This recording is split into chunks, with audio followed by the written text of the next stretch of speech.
Bem-vindo ao Podcast Fronteira. A mensagem que vais ouvir foi pregada em nossa igreja na cidade do Porto, em Portugal. Nossa oração é para que sejas abençoado por essa palavra.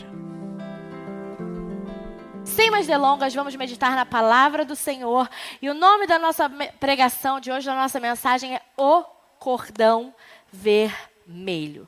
O cordão vermelho. Você já vai entender mais sobre o que é esse cordão vermelho. Vamos lá. Vamos contextualizar um pouquinho a passagem que a gente vai falar. Vamos ler Hebreus 11, 30 a 31, que diz assim: Pela fé caíram os muros de Jericó. Depois de serem rodeados durante 7 dias pela fé, a prostituta Raabe, por ter acolhido os espiões, não foi morta com os que haviam sido desobedientes. Hoje nós vamos falar sobre Raabe, mas quem foi Raabe e de onde ela aparece no contexto bíblico? Em Josué 1, a gente sabe que Moisés estava à frente do povo, guiando eles para fora daqueles 400 anos de escravidão, até que Moisés vem a falecer e quem assume o lugar dele? Josué, exatamente. Josué assume o lugar dele. Pastor Tiago falou de Josué não há muito tempo atrás, que Josué estava sempre na casa do Senhor, ele buscava sempre estar presente na presença do Senhor, ele constantemente buscava a Deus. Então Josué é aquele que assume a liderança daquele povo e ele vai então se depara com uma cidade murada. Qual era o nome dessa cidade? Jericó. E o que aconteceu com aquela cidade? Com Josué lutarem. Mais alto, que coisa triste, gente. Vem com Josué lutarem. Jericó, Jericó. Vem com Josué lutarem Jericó. E as muralhas ruirão. É dentro do texto que Raabe aparece.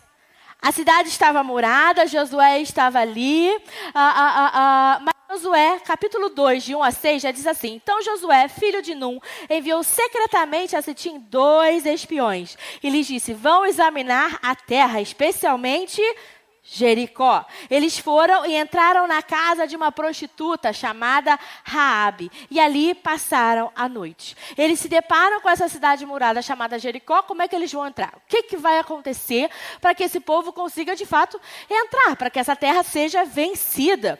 E eles então mandam esses 2 espiões que foram examinar a terra e entraram na casa de uma prostituta chamada Raabe. A Bíblia diz que ali eles passaram a noite.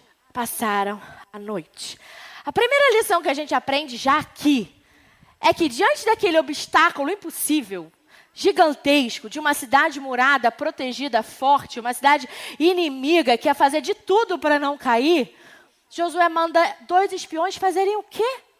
Espiarem, examinarem a terra. Nós precisamos também examinar a terra. Examinar é efetuar observação, uma investigação minuciosa, é a gente sondar. Será que a gente tem examinado a nossa terra? Será que a gente para pensar como tem sido o nosso comportamento? Como têm sido os nossos pensamentos? Para onde eles têm ido? Qual direção que eles têm tomado? Porque, acredite ou não, muitas coisas se tornam verdades, coisas que são falsas se tornam verdades na nossa vida, porque a gente deixa o nosso pensamento vaguear para lados que muitas vezes não deveria estar indo. Caminhar para direções que muitas vezes não deveria estar caminhando.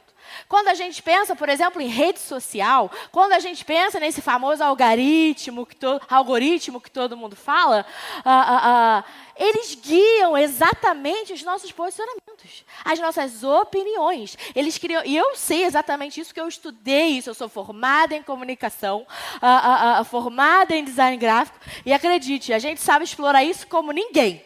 A gente forma uma persona, a gente forma um personagem que é cada um de nós, e dentro das nossas redes sociais, o resultado do Google, o resultado da busca, pode ser aonde for, entrou na internet, já era. Esse papo de inteligência artificial, eles sabem a nossa vida inteira. Quem aqui já parou para ler os termos de condições que a gente sempre aceita antes de entrar nesses sites ou redes sociais ou o que quer que seja? São tenebrosos, eles têm acesso a tudo. A gente está falando aqui agora, o nosso telefone está ouvindo tudo o que a gente está falando. Quem aqui nunca levou um susto porque às vezes pensou em comprar alguma coisa e aquela coisa apareceu no seu celular? O algoritmo examina muito melhor a gente do que a gente se examina. A tecnologia tem nos examinado muito melhor do que a gente mesmo tem se examinado, de forma muito melhor, muito mais profunda e muito mais superior. A publicidade, ela explora as maiores necessidades humanas. A gente brinca, não sei aqui quem... Essa propaganda é muito antiga no Brasil, mas aquelas propagandas da Quali. Quem lembra das propagandas da Quali? Que eram sempre aquelas mesas de família, com aquela imagem bem quente, meio alaranjada, aquele dia ensolarado. Aí tem aquela mesa linda posta, com aquela Quali posicionada ali bem no coração da mesa. E tá todo mundo rindo, como se não tivesse confusão em família, como se não tivesse gritaria, como se não tivesse... Peraí, deixa eu sentar aqui, você tomou... Você está bebendo minha Coca-Cola, você está bebendo minha água, o que quer que seja. Mas a verdade é que estão examinando muito mais a gente lá fora do que a gente, de fato, tem se examinado. A Bíblia nos chama e nos convida a examinarmos a nós mesmos. Examine-se a si mesmo.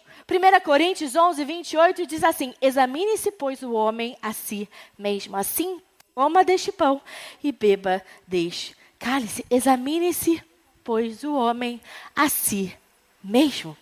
A si mesmo. A gente precisa olhar para dentro. A gente fica muito preocupado olhando só para fora. A gente olha para a vida do marido, ele precisa melhorar isso, nisso. O filho, ele está rebelde aqui. Ah, está faltando isso. Mas a gente não olha para a gente e fala, eu preciso ser mais paciente.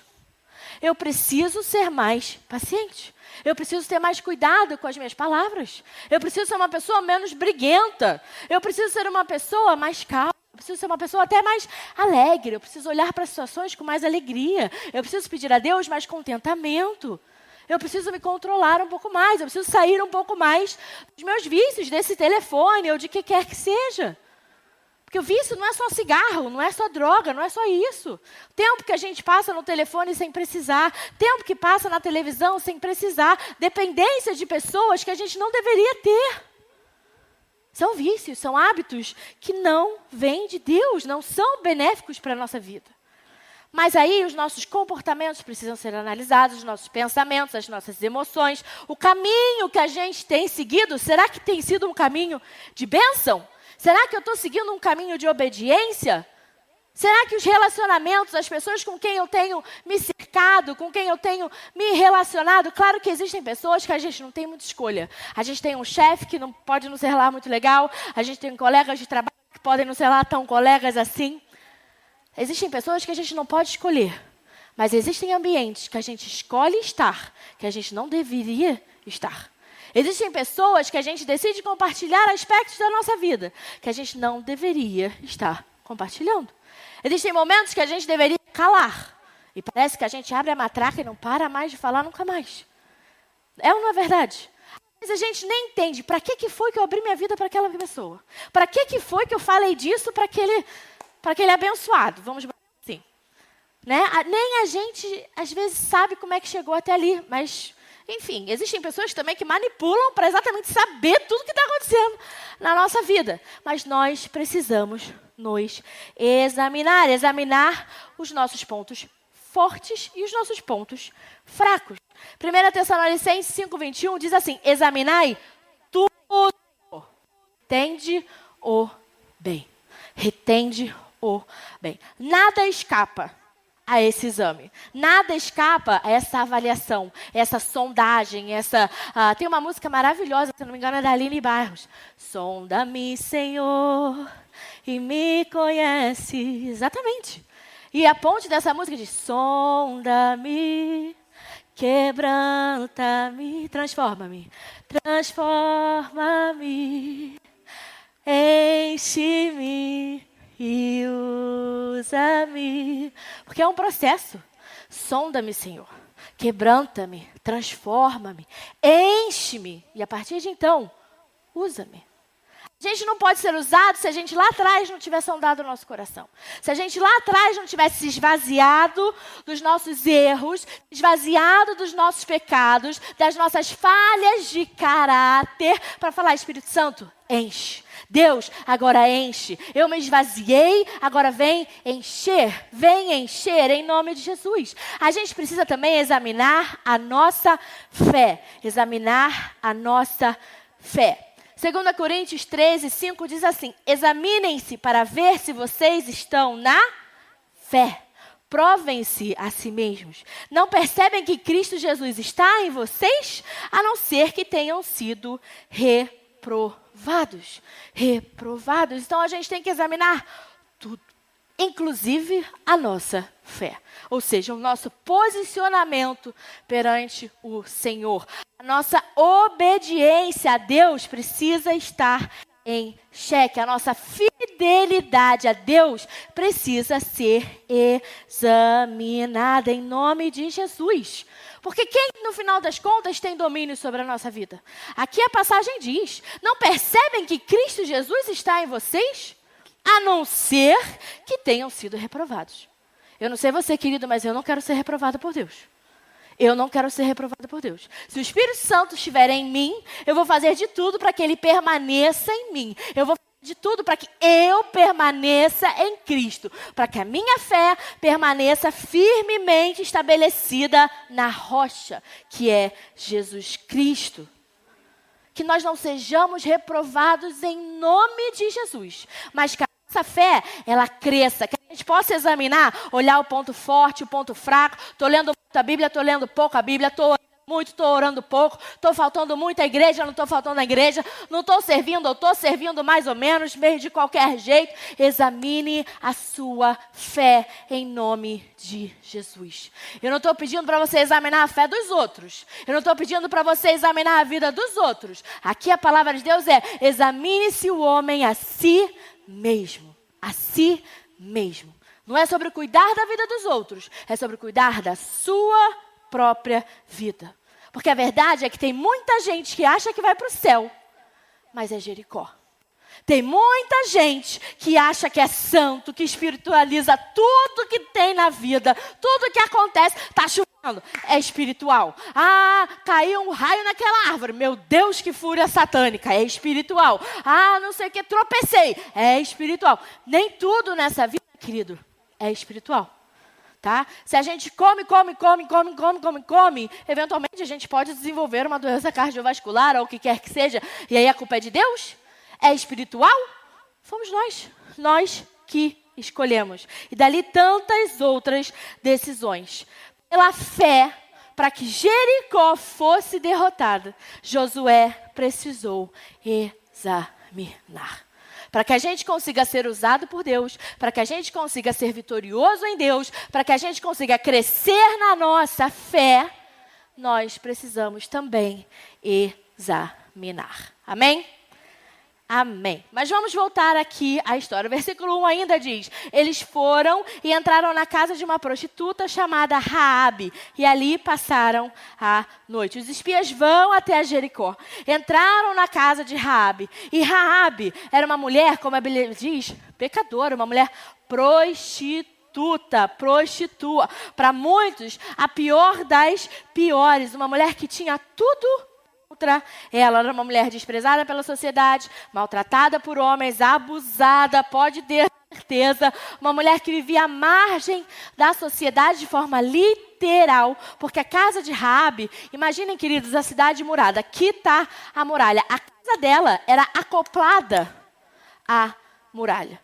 Era acoplada à muralha, a gente vai entender isso já, mas era exatamente assim que acontecia. Essas casas de prostituição, elas ficavam na entrada das cidades, porque os homens iam entrando, os soldados, ou quem quer que fosse, já sabia logo onde é que era. Já sabia logo onde é que era. Era parte de um povo ímpio, vivendo numa cidade pagã, um ambiente que tinha raiva, ódio de Deus, do Deus dos israelitas. Aquela casa dela era provavelmente uma hospedaria onde acontecia tudo aquilo, aqueles homens que entravam e saíam. E foi nessa casa que os espias passaram a noite. Josué 2, de 2 a 6, continua. Eles foram e entraram na casa de uma prostituta chamada Raabe, e ali passaram a noite. Todavia, o rei de Jericó foi avisado. Alguns israelitas vieram aqui esta noite para espionar a terra. Diante disso, o rei de Jericó enviou esta mensagem a Raabe: mande embora os homens que entraram em sua casa, pois vieram espionar a terra toda. Mas a mulher que tinha escondido os 2 homens respondeu: é verdade que os homens vieram a mim, mas não sabia de onde tinham vindo. Ao anoitecer, na hora de fechar a porta da cidade, eles partiram. Não sei por onde foram. Corram atrás deles, talvez os alcancem. Ela, porém, os tinha levado para o terraço e os tinha escondido sobre os talos de linho que havia arrumado ali. Raabe conhecia tudo quanto é tipo de gente. Você vê que o rei já sabia que eles tinham andado por ali e foi direto a Raabe, que diz: sim, eu os recebi, mas eu não sabia de onde eles tinham vindo. E ela conta exatamente para o rei essa história que salva a vida daqueles espiões que estavam lá, porque ela os escondeu, a Bíblia diz, ali no telhado, no terraço, e colocou eles debaixo desses talos de linho, que eram como se fossem montes de tecido, montes de linho, e eles estavam ali envolvidos naquilo, escondidos dos oficiais daquela cidade. Mas aí continua. Os perseguidores partiram atrás deles pelo caminho que vai para o lugar de passagem do Jordão. E logo que saíram, a porta foi trancada. Raabe aqui disse: corram, vão atrás deles. Lembra que nós acabamos de ler? Raabe disse: corram, vão atrás deles porque não estão mais aqui. Mas aqui a passagem continua. Os perseguidores, então, foram, de fato, atrás deles lá fora. Só que eles estavam lá fora? Não. Eles estavam escondidos aonde? No terraço da habitação da casa de Raabe. E a Bíblia diz assim: e logo que eles saíram, a porta foi trancada. Antes dos espiões se deitarem, Raabe subiu ao terraço e lhes disse: sei que o Senhor lhe deu esta terra. Vocês nos causaram um medo terrível e todos os habitantes desta terra estão apavorados por causa de vocês.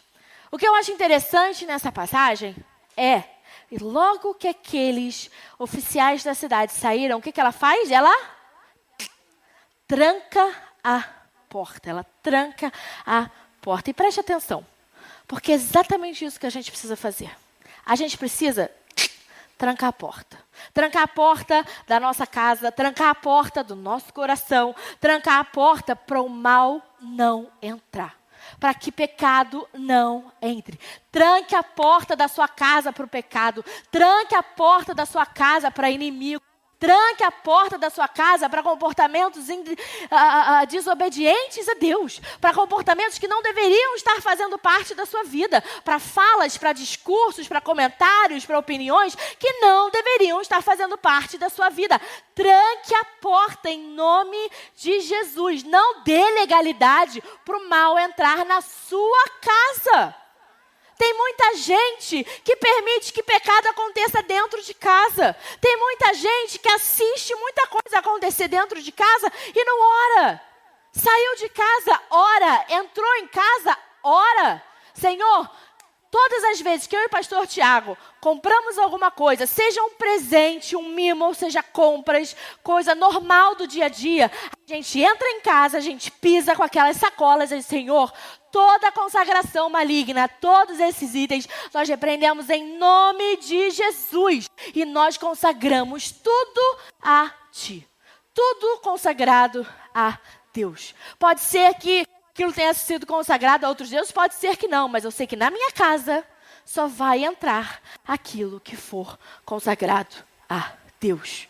Só vai entrar aquilo que é consagrado a Deus. Em nome de Jesus, sem interrupções, sem distrações. Porque às vezes a gente está indo trancar, aí vem aquela vozinha lá no fundo que faz a gente voltar para alguma coisa, ou faz a gente esquecer de fato, trancar a porta. Vocês estão entendendo o que eu estou falando? A gente precisa trancar a porta da nossa casa, e quando eu digo da nossa casa é de forma literal, mas também da nossa vida. Feche a entrada de pecado na sua vida. Não dê brechas a Satanás para que ele entre. Não dê legalidade para que o mal adentre a sua vida, a sua casa, a sua família, o seu casamento, a educação dos seus filhos. Em nome de Jesus. Afaste os seus lábios e os seus pés da maldade, como a Bíblia nos chama a fazer. Provérbios 19 diz assim: mas o caminho dos ímpios é como densas trevas, nem sequer sabem em que tropeçam. Meu filho, escute o que lhe digo, preste atenção às minhas palavras e nunca as perca de vista. Guarde-as no fundo do coração, pois são vida para quem as encontra e saúde para todo o seu ser. Acima de tudo, guarde o seu coração, pois dele depende toda a sua vida. A mensagem continua: afaste da sua boca palavras perversas, fique longe dos seus lábios a maldade, olhe sempre para a frente, mantenha o olhar fixo no que está diante de você, veja bem por onde anda e os seus passos serão seguros. Não se desvie nem para a direita e nem para a esquerda, mas afaste os seus pés da maldade. Em nome de Jesus. Tranque a porta da sua vida para tudo isso. Guarde o seu coração.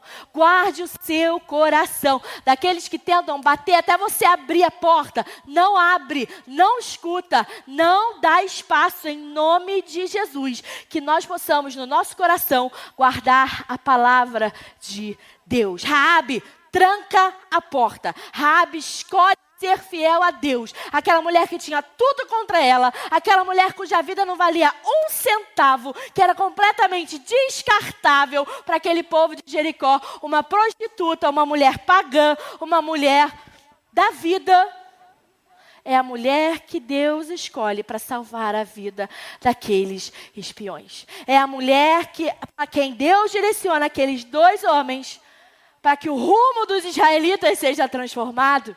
Ela abençoa o povo de Deus quando os protege e os mantém escondidos naquele terraço. E ela responde para eles no versículo 9, a partir do versículo 9. Sei que o Senhor lhes deu esta terra. Vocês nos causaram um medo terrível e todos os habitantes dessa terra estão apavorados por causa de vocês, pois temos ouvido como o Senhor secou as águas do Mar Vermelho perante vocês quando saíram do Egito, e o que vocês fizeram a leste do Jordão, em Sião e Og, os dois reis amorreus que aniquilaram. Quando soubemos disso, o povo desanimou-se completamente, e por causa de vocês, todos perderam a coragem, pois o Senhor, o seu Deus, é Deus em cima nos céus e embaixo na terra.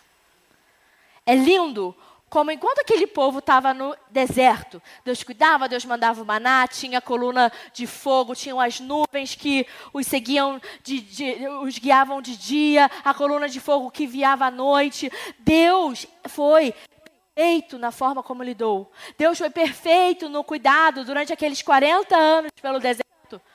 E é lindo porque, por mais que aquele povo fosse infiel, desobediente, volta e meia, Moisés subia para falar com Deus. Aí quando ele chegava, o povo já tinha construído bezerros de ouro, o povo já estava idolatrando outros deuses. Aquele povo infiel e desobediente, enquanto estava ali no deserto, que poderia ser uma coisa muito mais rápida, mas por conta da desobediência, da idolatria a deuses pagãos, ficou ali mofando por 40 anos, dando círculos e caminhando em círculos. Enquanto tudo aquilo acontecia, as notícias, a fofoca do que Deus tinha feito se espalhava, se espalhava, se espalhava, se espalhava. E quando eles chegam a Jericó, o povo já estava sem coragem, como Raabe diz aqui. O povo estava sem coragem, como soubemos disso tudo, de tudo que Deus fez, das águas do mar que se abriram, de como vocês saíram do Egito, das pragas, de como vocês aniquilaram os reis amorreus. Quando a gente soube disso tudo, quando eles chegaram em Jericó, Jericó, por mais forte que fosse, por mais protegida, por mais murada que estivesse, já estava sem coragem. Ali já estavam com medo.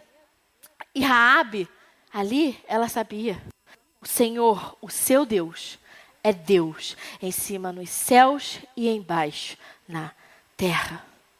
O povo de Jericó estava com medo dos israelitas, mas Raabe sabia quem era o verdadeiro Deus. Ela sabia. Deus nunca deixou de cuidar do seu povo. Deus nunca abandona aqueles que são dele. Deus é abençoador. Deus é bom, essencialmente bom. Deus é, na sua essência, amor. A pessoa de Deus, o caráter de Deus. Quem Deus é? Ele é amor. E ele é justo. Ele é fiel. Se Deus promete, ele cumpre. Deuteronômio 28, 7 diz assim: o Senhor entregará os teus inimigos que se levantarem contra ti, feridos diante de ti. Por um caminho sairão contra ti, mas por 7 caminhos fugirão diante de ti. Deus sempre dá a estratégia. Deus sempre dá livramento àqueles que são fiéis a Deus. Vamos passar por dificuldades? Vamos. Terão momentos de tribulação? Haverão. Terão Jericós que se colocarão diante de nós? Sim, haverá. Haverão. Mas em nome de Jesus, em nome de Jesus, em nome de Jesus, ele virá ao nosso socorro. E como Deuteronômio está escrito, o Senhor entregará aos teus inimigos que se levantarem contra ti, feridos diante de ti. Por um caminho eles virão na sua direção, mas por 7 caminhos eles fugirão diante de ti. Em nome de Jesus. Versículo 11 diz assim: quando soubemos disso, o povo desanimou-se completamente. E por causa de vocês, todos perderam a coragem, pois o Senhor, o seu Deus, é Deus em cima da terra, dos céus e da terra. Raabe se agarrou a Deus como a sua única oportunidade de salvação. Salvação, o único que pode trazer salvação é Deus. Só existe salvação em nome de Jesus.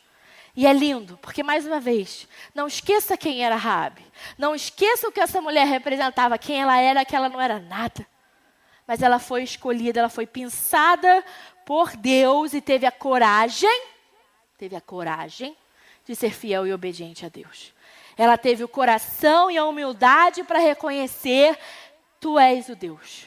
O Deus de vocês é o Deus que está, o Deus dos céus e da terra. O Deus de vocês, ela sabia que até ali não era o Deus dela. Ela sabia que até então não era o Deus dela, mas estava se tornando, tinha se tornado.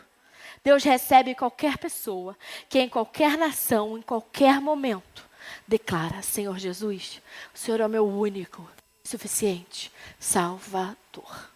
Qualquer que seja a pessoa, em qualquer situação que ela se encontre. Nós não somos melhores que Raabe, nós não somos melhores que ninguém. Ninguém. Quando Jesus morre na cruz do Calvário, ele faz de todos nós iguais. Éramos todos pecadores e inimigos de Deus. Quando ele morre, quando ele ressuscita, ele nos faz amigos. Ele nos traz de volta a uma comunhão com o Pai.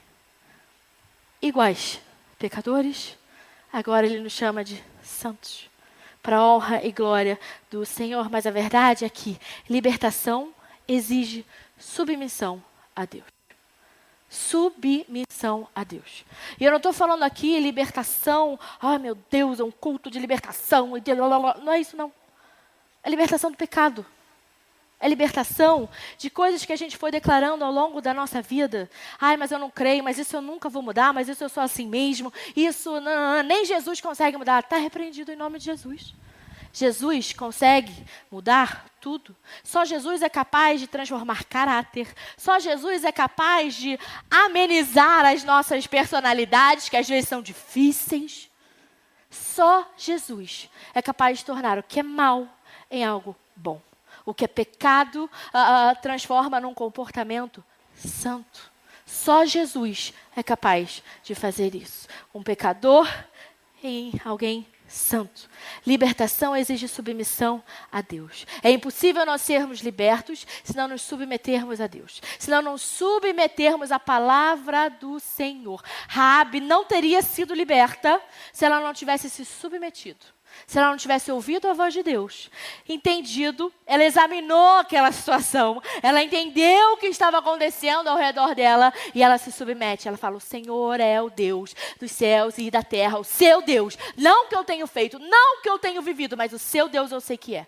Então ela entendeu, ela se submeteu e por isso ela e a sua casa são libertas, são salvas em nome de Jesus. Bênção, livramento, salvação só em Cristo. Tiago 4 diz assim: portanto, submetam-se a Deus, resistam ao diabo e ele fugirá de vocês. Aproximem-se de Deus e ele se aproximará de vocês. Submeta-se a Deus em nome de Jesus. A gente não nasceu para ser dono da verdade, a gente não nasceu para ser orgulhoso, nada disso. Nós nascemos para sermos filhos de Deus. E quem é filho, quem é bom filho, se submete. Obedece, não argumenta, não fica olhando para o pai. Eu lembro que a minha mãe falava assim, ela às vezes nem falava para mim, ela só fazia assim. Eu queria argumentar com a minha mãe, ela olhava assim para mim e já fazia e eu já entendia, porque se eu não ficasse quietinha, vinha uma chinelada, vinha um castiguinho, vinha alguma coisa que eu já sabia que eu não ia gostar. Ai de nós falarmos em chinelada hoje em dia, não é mesmo? Mas enfim, vamos abafar o caso. A pregação não é sobre isso. Só através de submissão à vontade de Deus, a gente consegue se aproximar dele. Aproximem-se de Deus e ele se aproximará de vocês. Em nome de Jesus. Raabe confiou, amou e por isso ela obedeceu a Deus. Também no capítulo 2 diz: vejam que uma pessoa é justificada por obras e não apenas pela fé. Caso semelhante ao de Raabe, a prostituta. Não foi ela justificada pelas obras quando acolheu os espias e os fez sair por outro caminho? Uma mulher abençoada que foi usada por Deus. A nossa fé não pode ficar só em palavras. Precisa ser acompanhadas por obras, porque a Bíblia também nos diz que fé sem obras, ela é morta. Então, que a nossa fé seja acompanhada de obras, que seja tudo alinhadinho. Não pode ser uma fé que tenham obras desalinhadas com a nossa fé. Tem que ser uma fé com obras alinhadas à palavra de Deus. Raabe passou a crer no Deus de Israel como verdadeiro Deus. Ela fez o que precisava ser feito. Nós precisamos fazer o que precisa ser feito.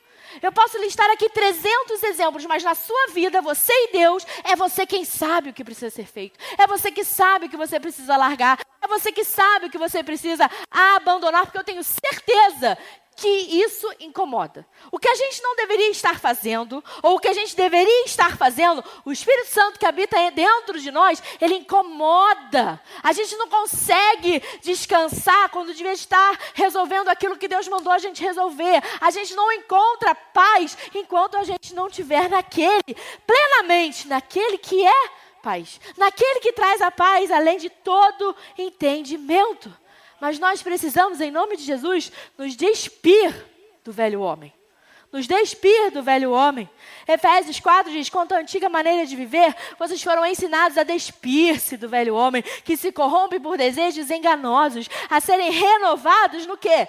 No modo de pensar, e a revestir-se de novo homem, criado para ser semelhante a Deus em justiça e em santidade, provenientes da verdade. Não é o meu próprio senso de justiça, não é aquilo que eu julgo ser verdade, é aquilo que Deus nos traz como justiça, é a santidade que Deus nos apresenta como separação do pecado.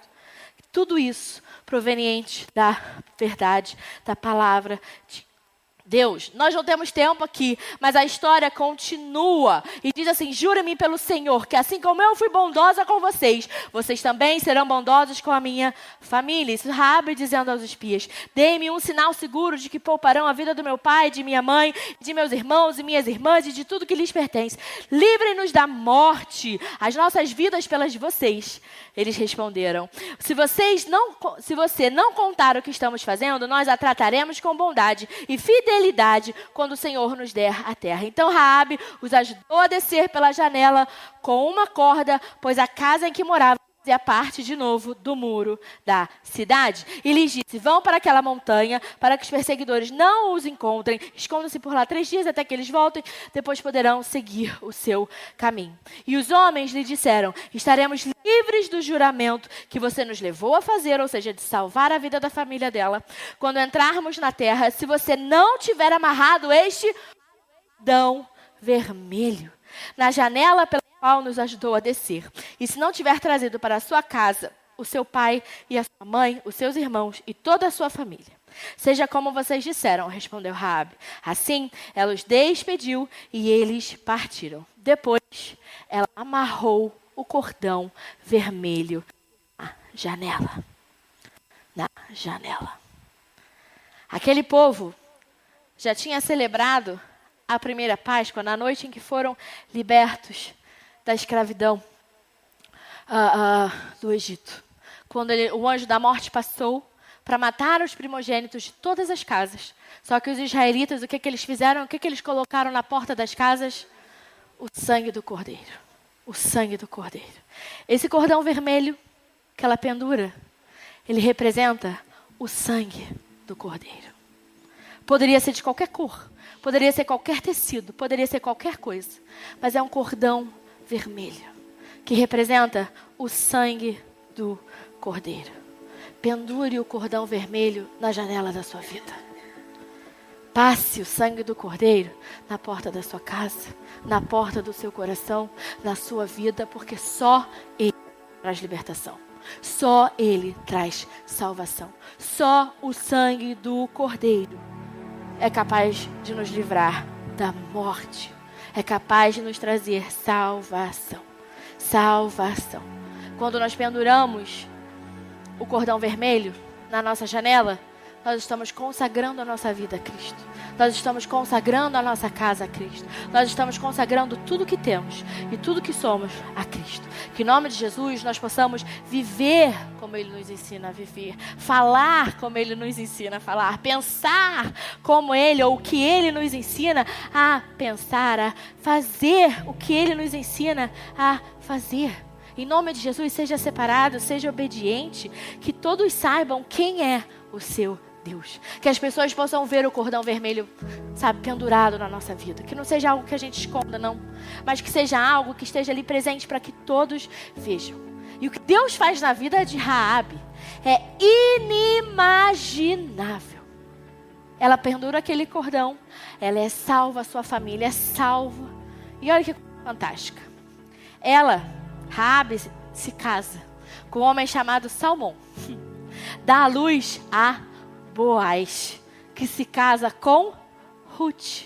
Ruth dá à luz a Obed, que é pai de Jessé, que é pai de Davi. Olha que coisa louca. Olha a transformação. Olha como Deus muda a história. Raabe entra na genealogia de Davi. Raabe entra na genealogia de Jesus. Uma prostituta que escolheu obedecer a Deus. O que a gente aprende com essa vida? O que a gente aprende com Raabe? Consagração. Entrega. Entrega. Raabe vence porque ela escolhe se entregar a Deus. Quando você pensa numa guerra, numa disputa, entrega significa derrota. Mas perante Deus, quando a gente se entrega, a gente vence. Nós somos vitoriosos. Então, em nome de Jesus, se entregue. Se entregue. Em nome de Jesus. Você pode fechar os seus olhos? Saiba mais sobre nós. Visita nosso site fronteira.church ou descarrega nossa app Fronteira. Que Deus te abençoe.